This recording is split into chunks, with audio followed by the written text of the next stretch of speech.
plusieurs années que je vous lis, une fois par mois, quelques pages de ce roman, parce que le côté histoire pour s'endormir est quelque chose que j'ai toujours trouvé relaxant. Nous sommes à la fin du livre, on est vers la page 150. Donc vous pourrez retrouver en barre d'infos, commentaires épinglés et dans le i en haut de l'écran, le lien vers toutes les vidéos précédentes que j'ai faites sur ce livre, puisqu'elles sont toutes répertoriées à cet endroit-là. Et j'avais fait une playlist Eugénie Grandet où vous pourrez lancer toutes les vidéos les unes à la suite des autres, ce qui peut être pratique si vous souhaitez ou si vous devez lire ce livre. Je suis donc au moment où Eugénie vient de se marier. Donc nous sommes partis pour cette lecture. La phrase que j'avais lue, c'est « Il, le mari d'Eugénie, mourut 8 jours après avoir été nommé député de Saumur.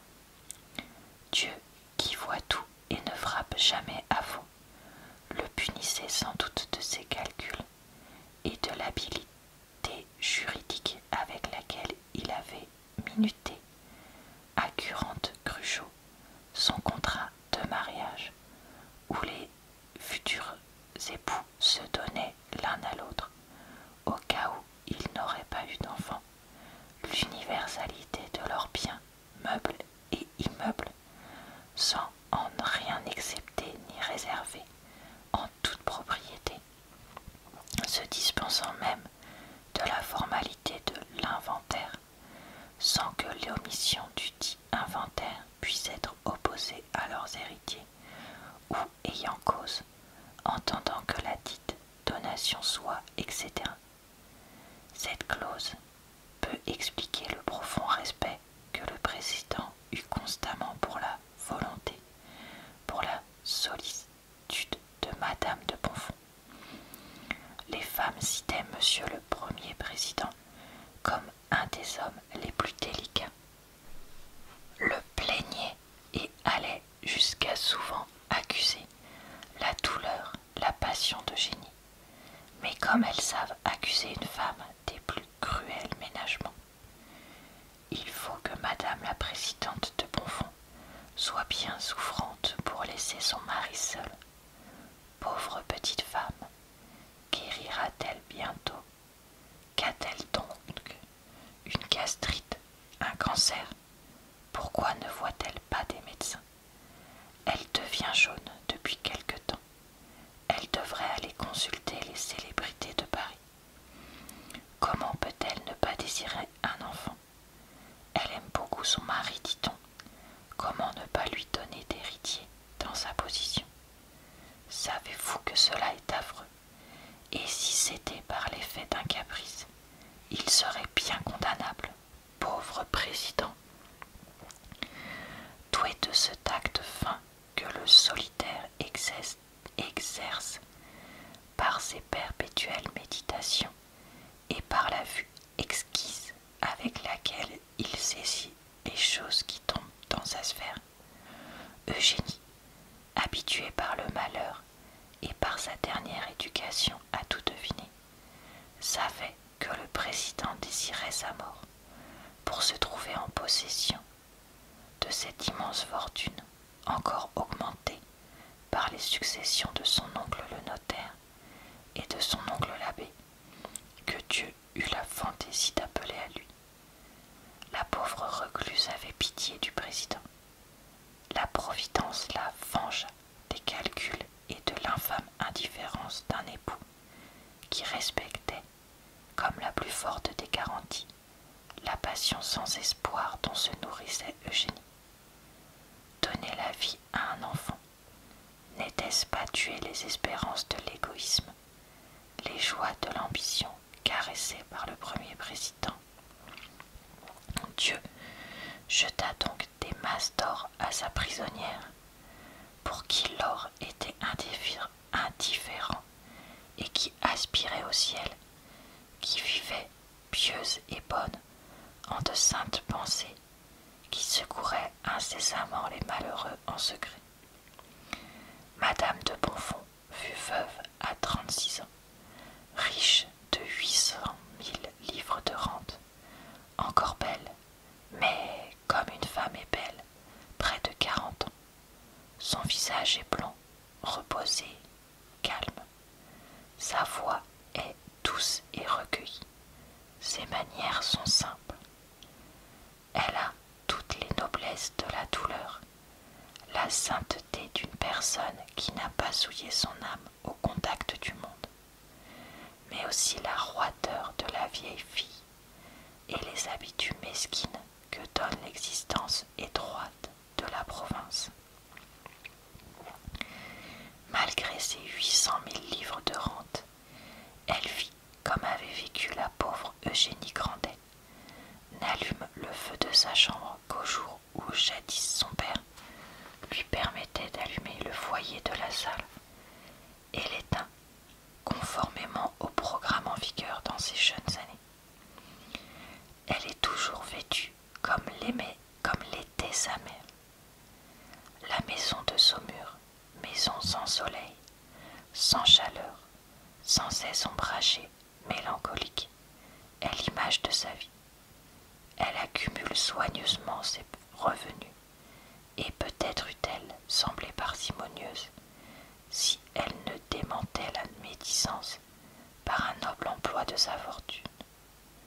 De pieuses et charitables fondations, un hospice pour la vieillesse et les écoles chrétiennes pour les enfants, une bibliothèque publique richement dotée, témoignent chaque année contre l'avarice que lui reprochent certaines personnes. Les églises de Saumur lui doivent quelques embellissements. Madame de Bonfons, que, par raillerie, on appelle mademoiselle, inspire généralement un religieux respect. Ce noble cœur, qui ne battait que pour les sentiments les plus tendres, devait donc être soumis au calcul de l'intérêt humain. L'argent devait communiquer ses teintes froides à cette vie céleste et lui donner de la défiance pour les sentiments. Il n'y a que toi qui m'aimes, disait-elle à Nanon. La main de cette femme panse les plaies secrètes de toutes les familles. Eugénie marche au ciel, accompagnée d'un cortège de bienfaits.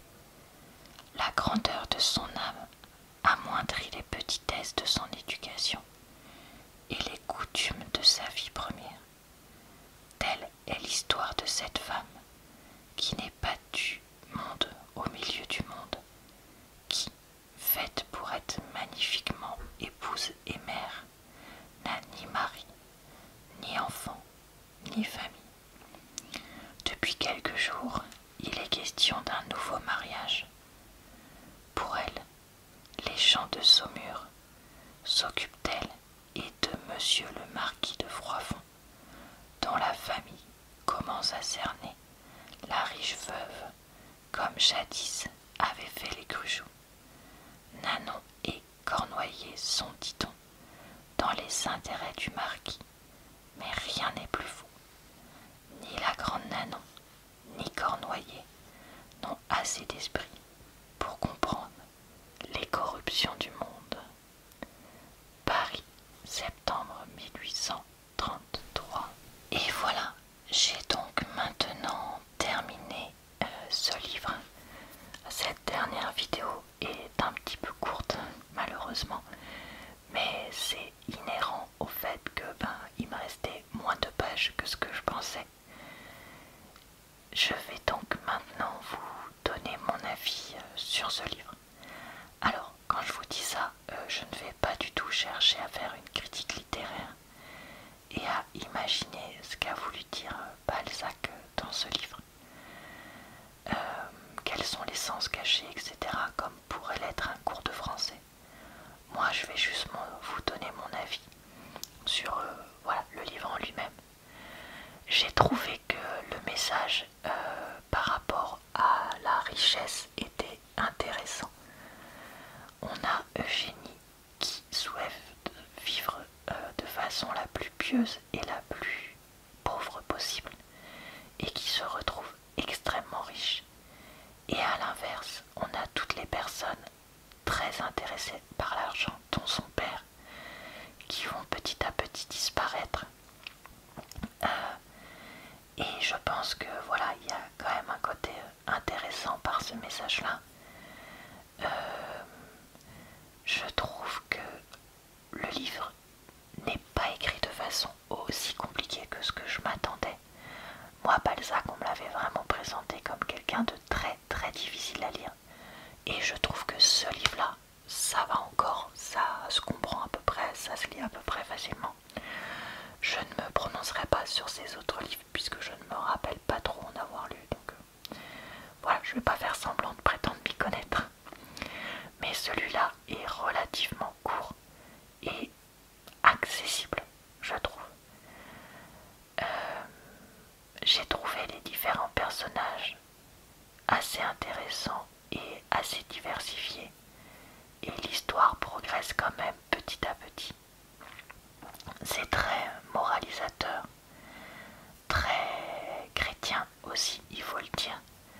Après ça, on aime ou on n'aime pas. Voilà, moi j'ai trouvé intéressant de lire ce classique en plus, puisque à la base, si je faisais ces vidéos de lecture, c'était pour lire plus de classiques. C'était ça l'objectif pour moi. Écoutez, je crois que pour l'instant, je vais attendre un peu avant de lire d'autres livres sur ma chaîne. J'essaierai de voir si je trouve quelque chose en lien avec les fêtes de fin d'année ou pas, qui serait suffisamment court pour être lu dans une vidéo. Et sinon, je pense que je vais plutôt utiliser ce jour-là pour poster des vidéos d'avis de livres, parce que ça fait bien plus de vues que les vidéos de lecture de classiques, et qu'il y a quand même un peu de lecture dedans. Pour ceux qui voudraient encore de la lecture de classiques, je vous invite à regarder les autres lectures que j'avais fait, donc Belle Amie et Hernani. Et peut-être que dans le futur, je reprendrai de la lecture de livres classiques libres de droit. On verra, je n'y suis pas fermée, mais ce n'est pas ma priorité actuelle. Voilà, et écoutez, j'espère que cette histoire vous a plu, relaxé et diverti. Je vous retrouve très très vite pour d'autres vidéos de lecture ou de livres sur ma chaîne. Je vous souhaite donc une bonne soirée, une bonne nuit ou une bonne journée. Et je vous dis à très bientôt dans une prochaine vidéo.